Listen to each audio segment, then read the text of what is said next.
بسم الله الرحمن الرحيم الحمد لله رب العالمين وأشهد أن لا إله إلا الله وحده لا شريك له وأشهد أن محمدا عبده ورسوله سورة غافر أنا كنيا كما درس داني تكي أونيغا سيه الله نيغاري يامباين كونورا نانتي إني كما ناي إيوا يامباين نانا أغابي غابي مغا نيغو الله يامباينا أتونا نتانغرا جرومو نيا مغو أغا خورو مغو أغا لغو مغو ke Allah bana nan nunga ayanti ike ujurumu nyampana epi angara golli boy nyamo mo annan tubi kati Allah ike Allah na tubi karagana me atanda kisu anna famu nanti ike woni nyaga katengi magare abure nyani atorente nyani kuro anna ki lun to gandu ya angama yampai mundo Allah ma Allah garanya na mani kinni nyaga katenya na ko inanti kafiru no benuga wona Allah diga men huturu kunara ona tunanti kinni huwaye anta dagarni wasi na ko inantu diga mu kuni huwaye kanu hunyani wa mundana tumuke akanu di meuna tunanti Allah woruni na lu diga mu ku kanu di insha Allah ati ona misale laga kinga mantunu benuga dangi kunda garandinya ura kiharun garandi me Allah rina lu suraga ara misale kunu kum mantunu nalina ko ina ti serebe nu gawo larishi mutu aro hib meleka nu benu gawo karanga kunga wa Allah tigana subhanallah alhamdulillah allah wa la ilaha illa allah wa kin kuniya wa yastaghfiruna wa yampai mudinya na kura serebe nu ganya mu'minun wa Allah nyagana Allah yampa mu'minun maga serebe nu gara golli burunya Allah anna nyampa kumma aro serebe nu ga tubi anna kuntu binun daga Allah anu kisi baka yimben toranga Allah anu rondi arjana kin nogondi anna sage no kore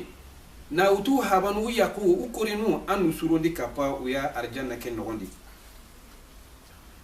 epi Allah utini ken ko tanya sirebe gana kisi baka jurumun tampinga mana kisi baka yimbena ati kenya ni kisi empo korenga la gara ko ta u gangunu nanti serebe nuga kafira ho nanti akun natu nanti Allah butenga akun kama kennan qora kennan qoto dinan ta ga imme kale wi menar onati Allah ando birandi tahillo no kari tahillo kenni mani Allah gati kayfa takfuruna billahi wa kuntum amwatan fa ahyakum summa yumitukum summa yuhyikum summa ilayhi turja'un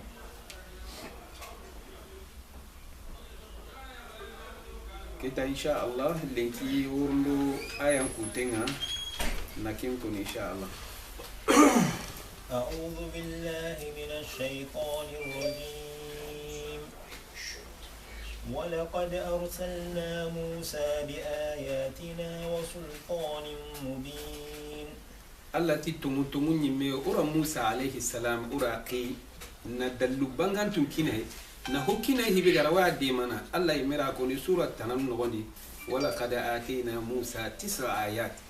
ira dallu bangantu kabikini Musa kata fir'auna suratu zukhruf nogoni Allah watini wama nurihim min ayatin illa hiya akbar min ukhtiha agana dallu bikina anara ganani ugana kin garandi aw hutana kinu ya hibi gan qoto dina takin mikinsu aganari unate o limana won Allah nyaga na ke girindi bako kama Allah gana girindi una sage umo kasinga ana sage hutana lite anna ngara haramare min jimu tutiwa min kinna nya hurenga ana hangin nyulu kama na ho sunya mo gonda be su ke su maduye Allah kalen kita Allah tire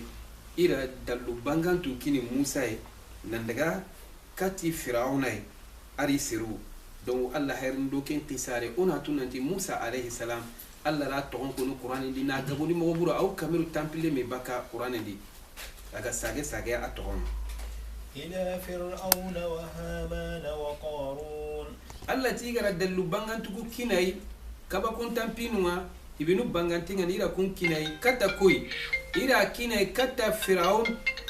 kinkini kat na hakikati koi kata fir'aun kinni hananga aru hamana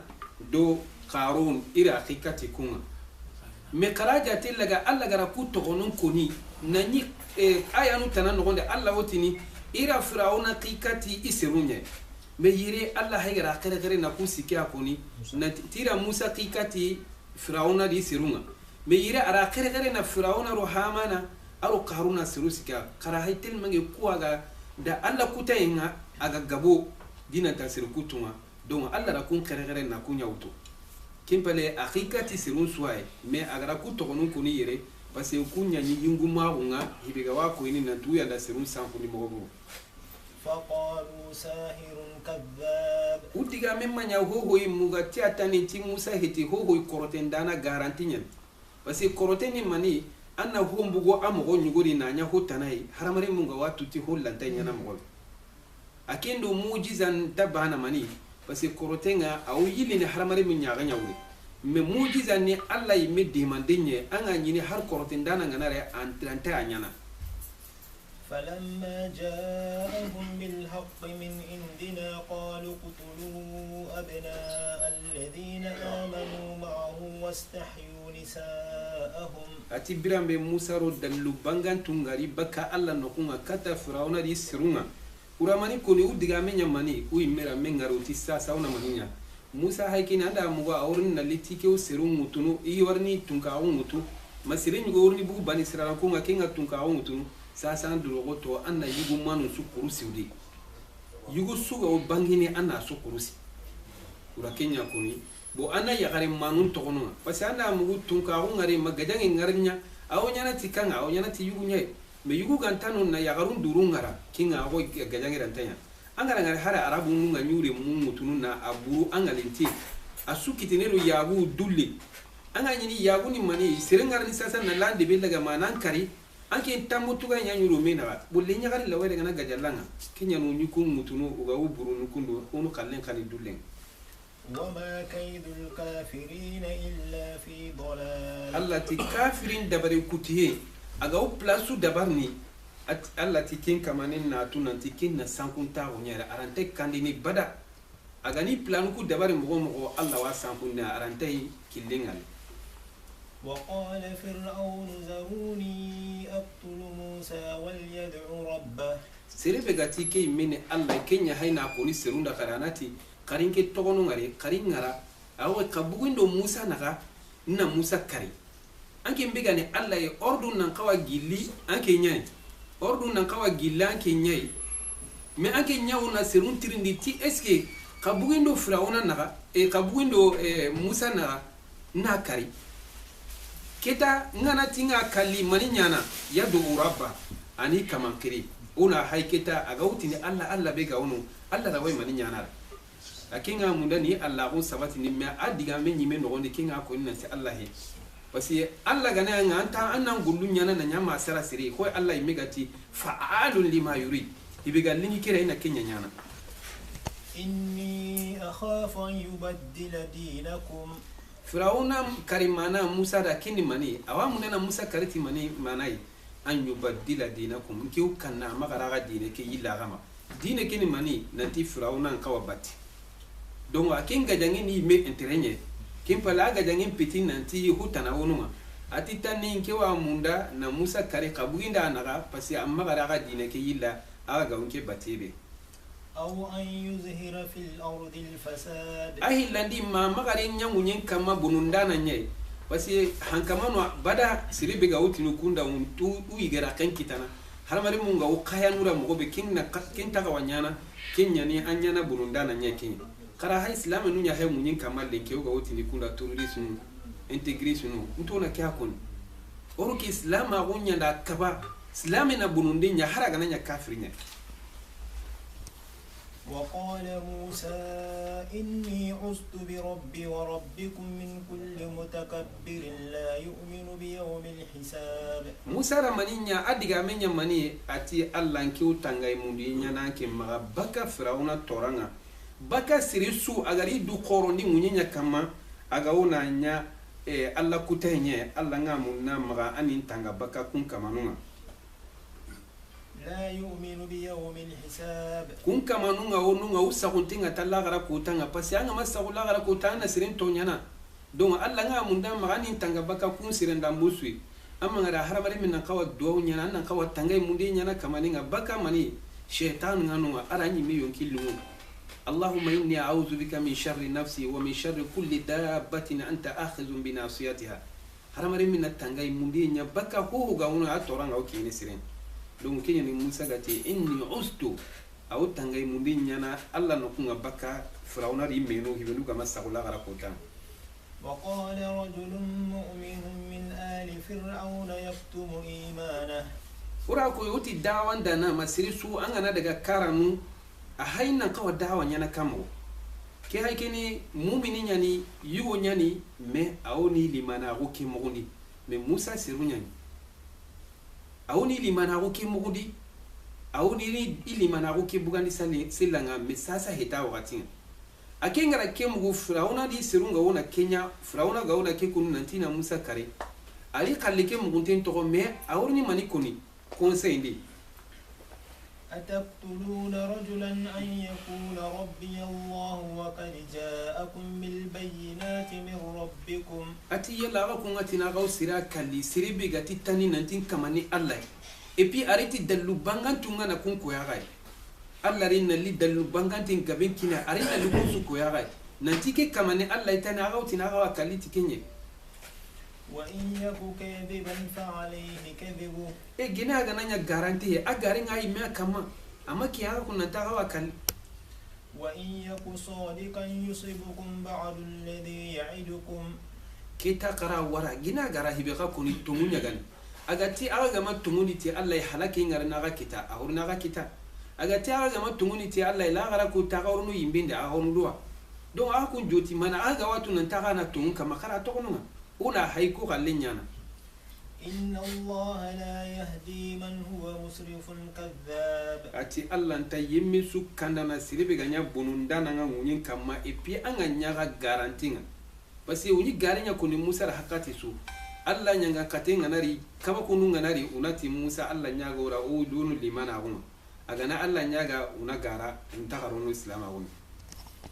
ya qaumi lakumul mulku al-yawma dhahirina fil ard ati serunda ati ngatu linki koni sembe ngaga maga munyi kama aga munyi kama ho galinga gara wanyana aga bangantinga munyi kama ti hankanga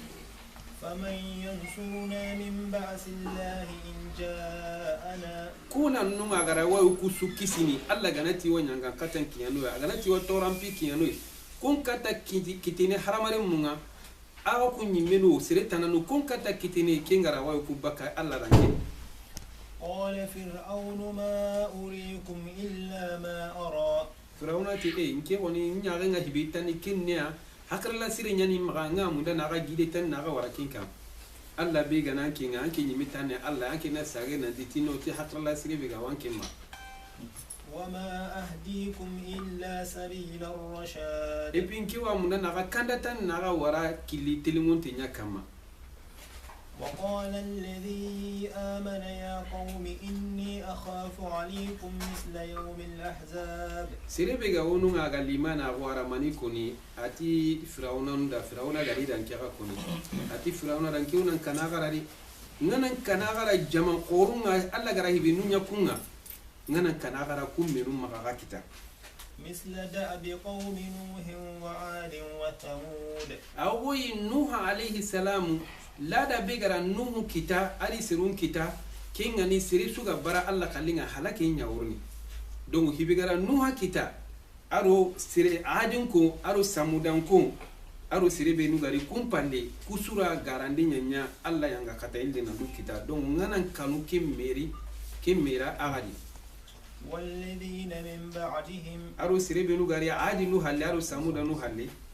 وما الله يريد ظلما للعباد مكراتون أنت الله أنت سيرت تونيانا دي الله ما رامودون أنت وكم تونيانا أهاغوني أهاغا من يمومنون حلاك إلا ويعاكتن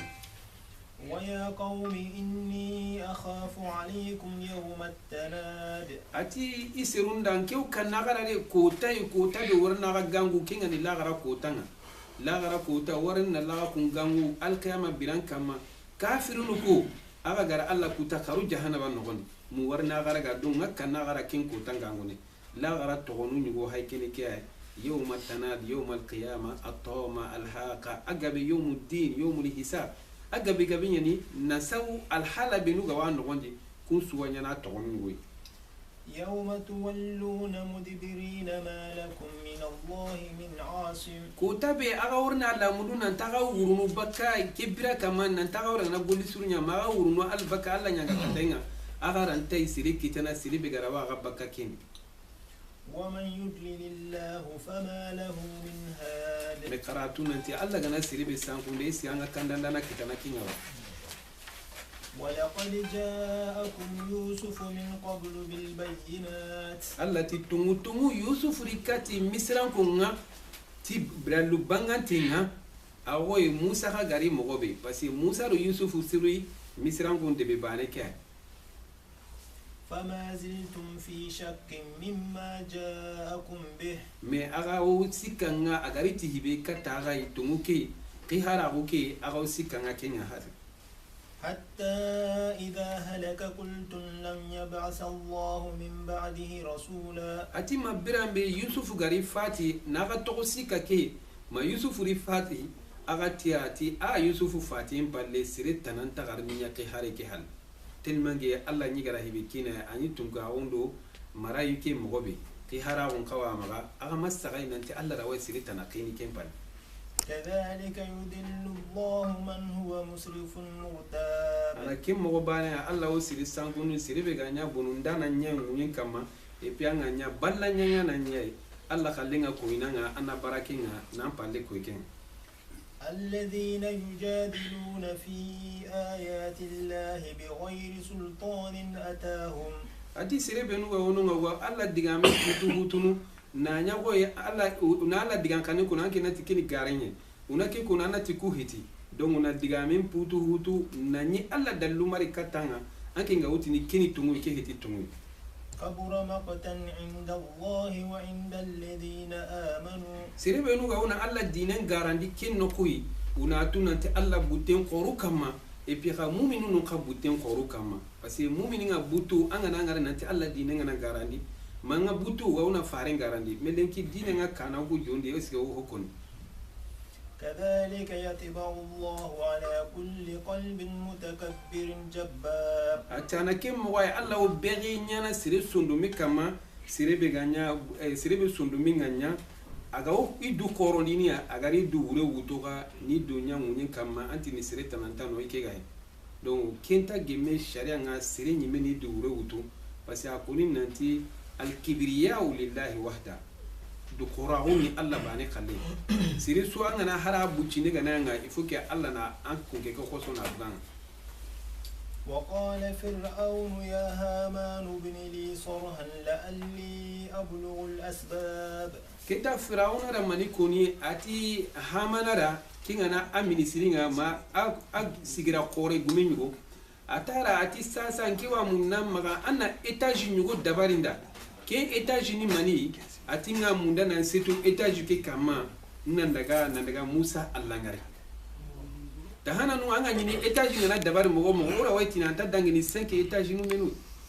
sirunga mogo be agana gilo 10 etage mais agana koni sasa nanti 100 etage nu wakitene donc firauna nyamunda nyamanimi parce anga etage nu ngonu ngali sasa anga tini otmo urukawa hoye tabli nyariba donc firauna wasiman nanti kamun kempene kinyewa ati hamana na kimbe dabarira pour ken setu ken kamain daga Musa Allah ke mengarbi أسباب السماوات فأطلع إلى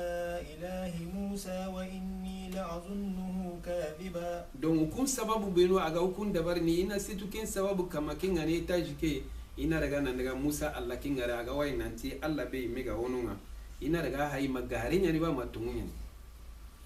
وكذلك زين لفرعون سوء عمله وصد عن السبيل aywa akinti waraga na Musa Allah ngari ama tunguni magare he pasi agana sagari na na kore Musa ga ho koni garanya anyi mina jati daga Firauna sigi sasa ke etage kama tike kamu una nyake daga mas 200 etage bo no kukutu bino hakene kamundo yela Allah na yiri bana ba akinga uti ni tiwa sete telmange Firauna wati nti kahira wo beta wonya anki na tanga sete etage bane kama anyi mina kamu ngara anga tirini daga na nokusu kamu ke wanyi me akuna da na kan noko me ay mi wa munda ni serun lagati I mega o mogobe na ko ya tani wasete kamu Allah ti ke mugwali tinda yambandi Firauna da ke mugwali زين لفرعون سوء عمله وصد عن السبيل Allah tira Firauna gulle nyambandara ke mugwali agara abari baka killim potele montenga وما كيد فرعون إلا في تباب ati Firauna agaw dabari buri kuti besui kempete ho hoyi maho jasinte ho ani arante kane kitanaga وقال الذي آمن يا قوم اتبعون أهدكم سبيل الرشاد yugo ke awona se har sahibe gani mu'mininga ati serunda ati seru qatto kilinke bate sasa ahaina limana gum bangandi pasi qatto kilinke kenga ko innan tanga killa kam agara ngare har sai wana Firauna nu conseil untana mbuga kama ari ilimana gum bangandi ati serunda qatto kilinke bate naga kandana naga wara killen potele munten kam يا قوم إنما هذه الحياة الدنيا متاع وإن الآخرة هي دار القرار ati serunda karatu nanti duna kebe haike no go birene ke no gondi daga mu bucinani wakati bucinani me karatu nanti la gara ko ta kenyani sabatiranga kenyani dagaranga ahosire